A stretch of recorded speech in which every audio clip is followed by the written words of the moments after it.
Many years ago, in a small community called Ogbikon on the outskirts of Benin City in Edo State, Nigeria, there lived a woman named Oseriman Omaroye.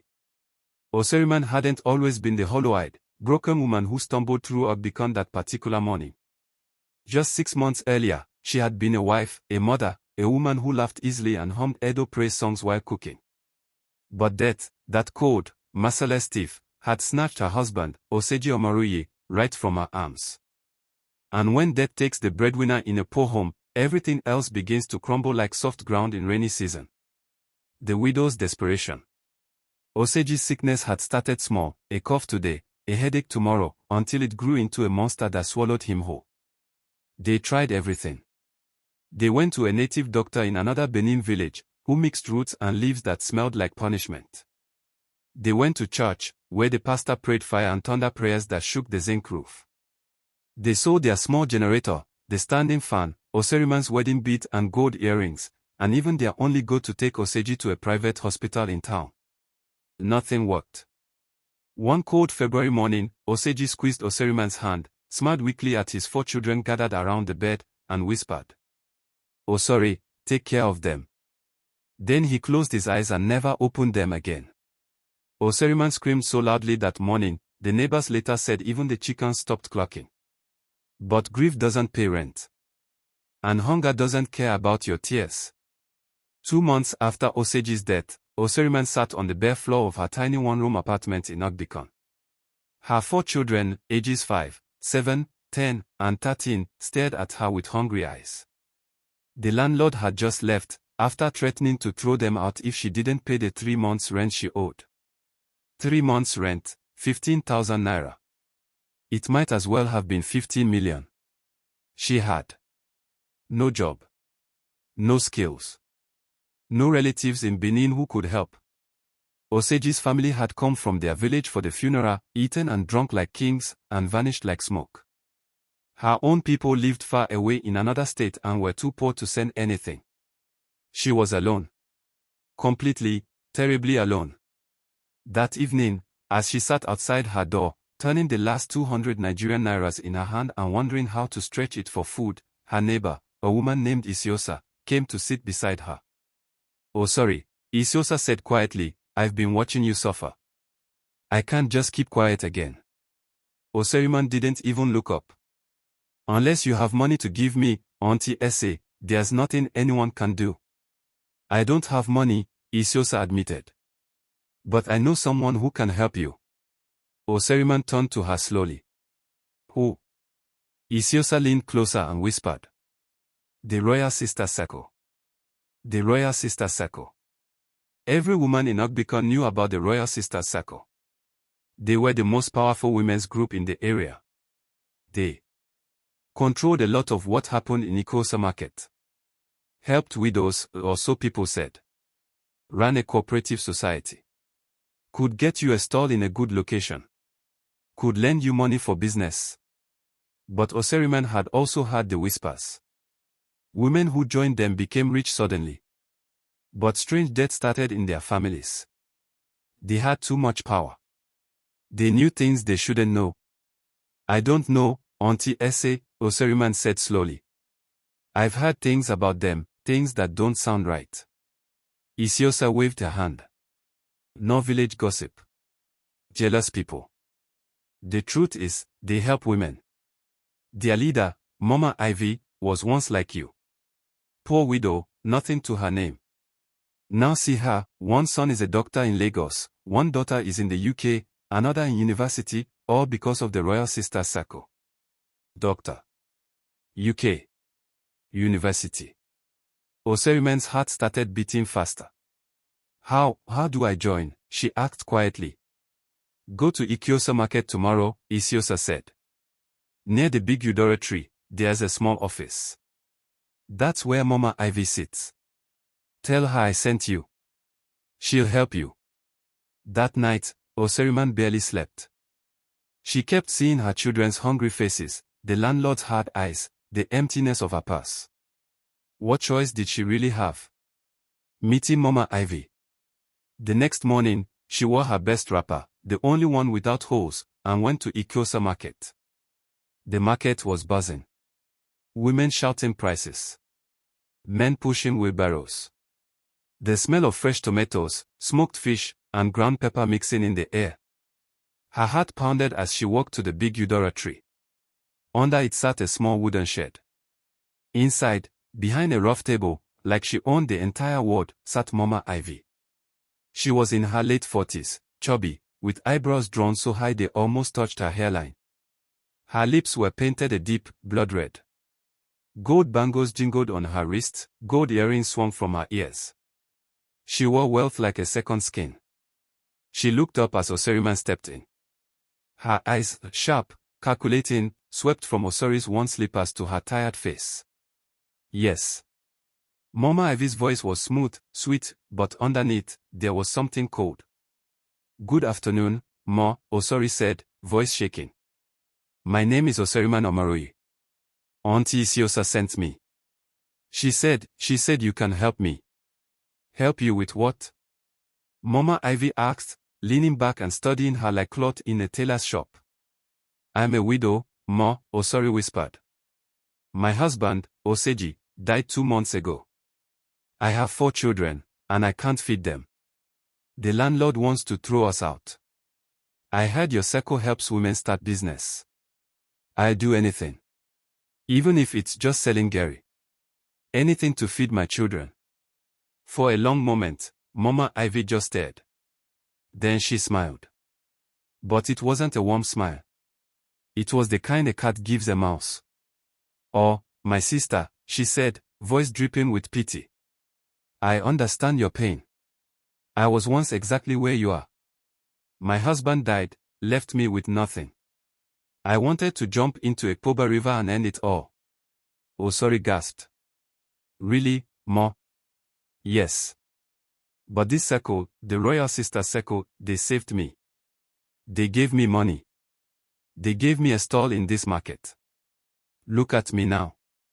She spread her arms, showing off her gold, her expensive wrapper, her big figure. My son is a doctor in Lagos. My daughter is enjoying life in London. My last child is in university. All because of this circle. Tears stung Osori's eyes. This was exactly what she wanted for her own children. Please, Ma, she whispered. How do I join? Mama Ivy's smile widened. Very simple, my dear. You just become a member. You fill a form, write your name and address, sign. Then we shake hands and drink a welcome glass of wine. That's all. After that, you are one of us, and we will help you with everything.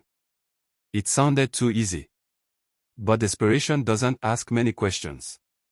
Mama Ivy pulled out an old, heavy ledger from under the table. The cover was dark, the leather oddly dull, like it swallowed light. Inside, the yellowed pages were filled with hundreds of names, written in red ink.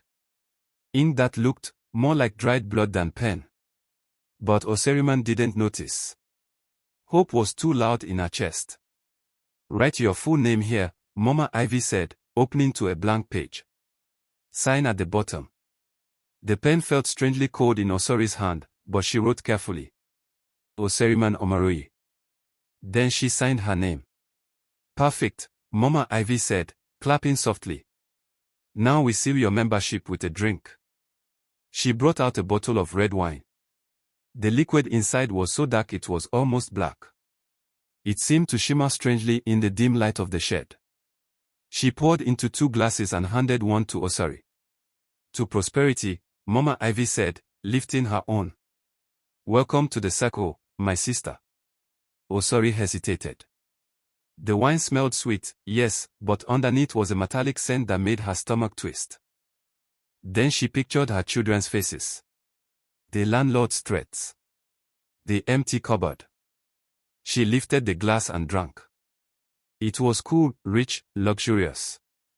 Better than anything she'd ever tasted. She finished it in one gulp. Excellent, Mama Ivy said softly, watching her. You are now one of us. Come back next week Monday. I will personally give you a stall and tell the other sisters to contribute money for your business. Osori walked out of that shed lighter than air. For the first time in months, she had real hope. That night, she cooked their last handful of rice, added plenty of water to make it stretch, and fed her children. They slept with half-full stomachs. But for the first time in a long time, she whispered to herself, "Soon, things will be better." She had no idea that her real nightmare was just beginning. The midnight summons.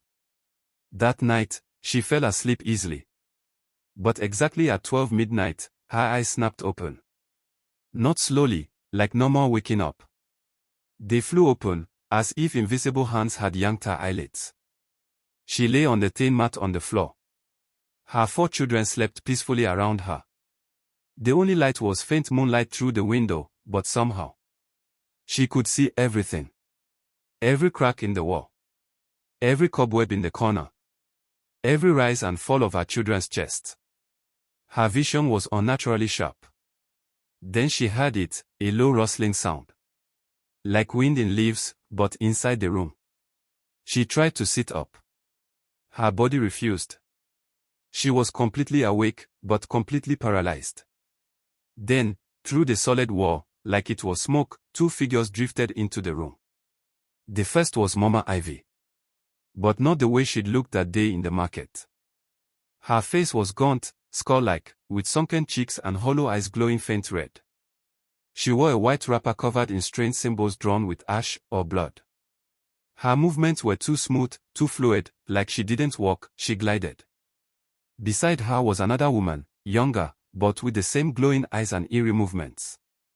They stopped at the foot of Osori's mat, staring down. "Oseriman." Mama Ivy's voice echoed all around the room, but her lips didn't move. "Get up. It's time for the meeting." Osori tried to scream. Mouth wouldn't open. Limbs wouldn't obey. Then suddenly, her body sat up on its own.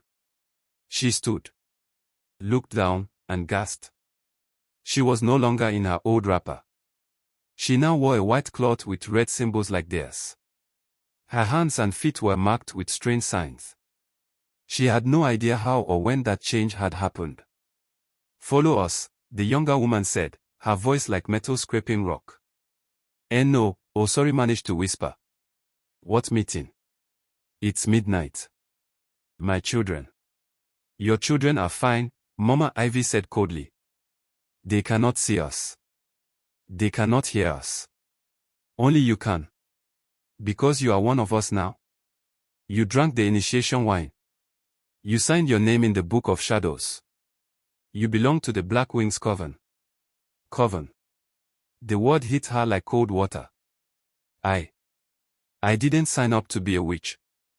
I came for help, business loan, not this. Blood of Jesus, I'm not a witch. Mama Ivy laughed. It was an ugly sound, like broken glass scraping iron. "Oh, my foolish child," she said, moving closer. "Did you think we just give money and stalls for free? You wanted wealth. You wanted success. Now you will have it. But first, you must fulfill your duties to the coven." "I didn't agree to this," Osori cried. "I didn't know." "You signed your name," the younger woman cut in. "You drank our wine, the blood of our last victim, mixed with ancient herbs. That blood is flowing in your veins now. That's why you see us. That's why you cannot resist the summons. You're bound to us, body and soul." Osori felt the room spinning. She had drunk someone's blood. "Now," Mama Ivy said sharply, "you have 2 choices. Come with us willingly, or we drag you. If you resist, if you speak a word to anyone, you and all your children will be dead before morning.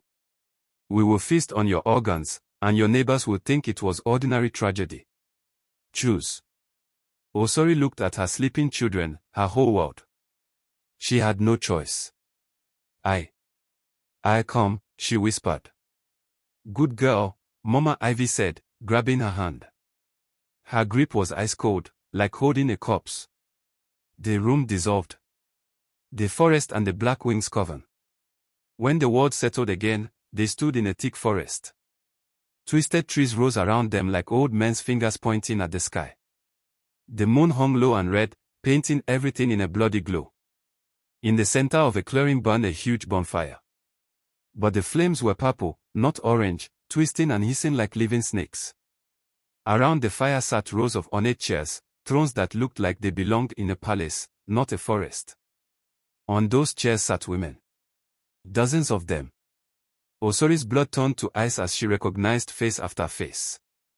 Mommy Beatrice Omareg, the pastor's wife from her church, always leading worship, praying in tongues, organizing overnight vigils. Mama Ito Horn, the women's leader, famous for visiting the sick and organizing charity for widows. Queen Amens, the third wife of Oba Ihiziji of Ogbikon, soft-spoken, always preaching morality at women's conferences. Mama Id, the elderly woman who sold crayfish and dry fish near the motor park. Teachers. Traders. Church women. Market leaders. All dressed in white and red wrappers. All with hollow, glowing eyes. They turned to Osori and smiled in perfect unison. "Welcome, sister," they chorused. "Welcome to the Black Wings." Her legs gave way. She would have fallen if Mama Ivy hadn't gripped her arm like iron. "Sit," Mama Ivy commanded, pushing her into an empty chair.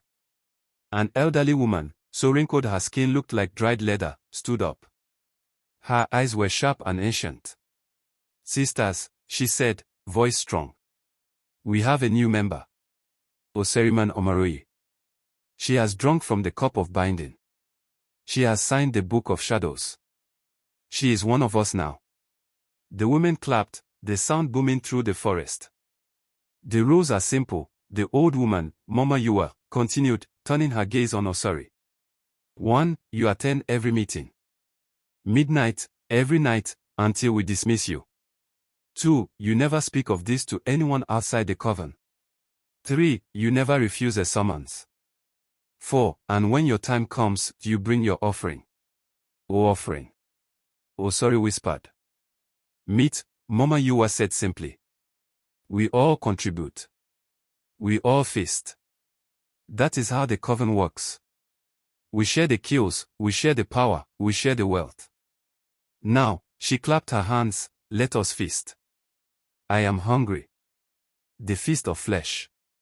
Women emerged from the shadows carrying large clay pots. They set them down and opened them. The smell hit Osori like a blow.